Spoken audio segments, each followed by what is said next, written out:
Madame la présidente, monsieur le ministre, monsieur le rapporteur, chers collègues. L'école manque d'enseignants par milliers. Beaucoup d'établissements sont dans un état de délabrement avancé. Nos AESH vivent dans la précarité. Mais pour le Rassemblement national, l'uniforme, c'est la priorité. Sa proposition de loi visant à rendre son port obligatoire est d'abord une atteinte fondamentale au principe de gratuité scolaire. En conditionnant l'accès de l'école à l'achat d'un uniforme, le Rassemblement national rendrait payant le droit à l'éducation. Pour justifier cette profonde régression, il objecte que les familles assument nécessairement des dépenses d'habillement. Fine observation. Mais ignore-t-il qu'elles le font librement, sans l'obligation d'acheter un type de vêtement? En Martinique, où l'uniforme n'est pas obligatoire, mais imposé dans un tiers des écoles, collèges et lycées, le prix des polos ou des t-shirts portant blason d'établissement varie entre 10 et 20 euros. C'est 5 à 10 fois plus cher que le prix des mêmes habits chez Kiabi. Adopter cette proposition de loi aggraverait donc les difficultés financières des plus modestes, au moment particulier de la rentrée, lorsque les dépenses sont multipliées et le budget des familles particulièrement serré.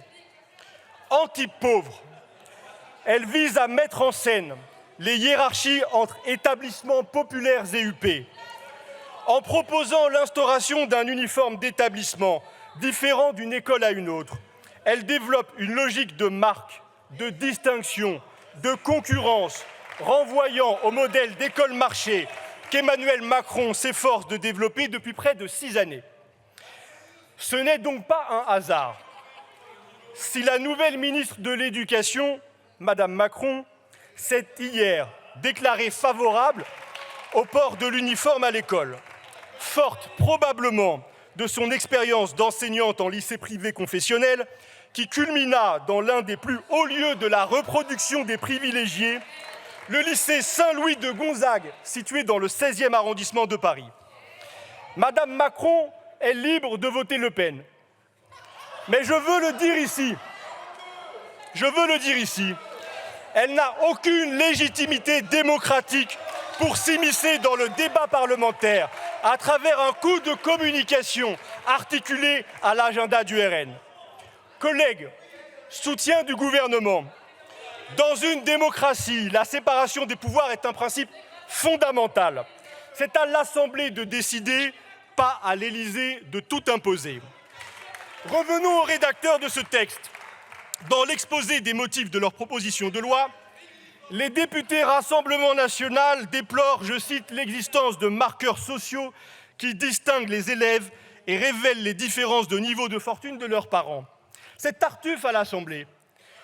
Couvrez ces différences que je ne saurais voir, supplient les députés du RN après avoir voté en cadence contre le SMIC à 1 600 €, contre le gel des loyers, contre le rétablissement de l'ISF.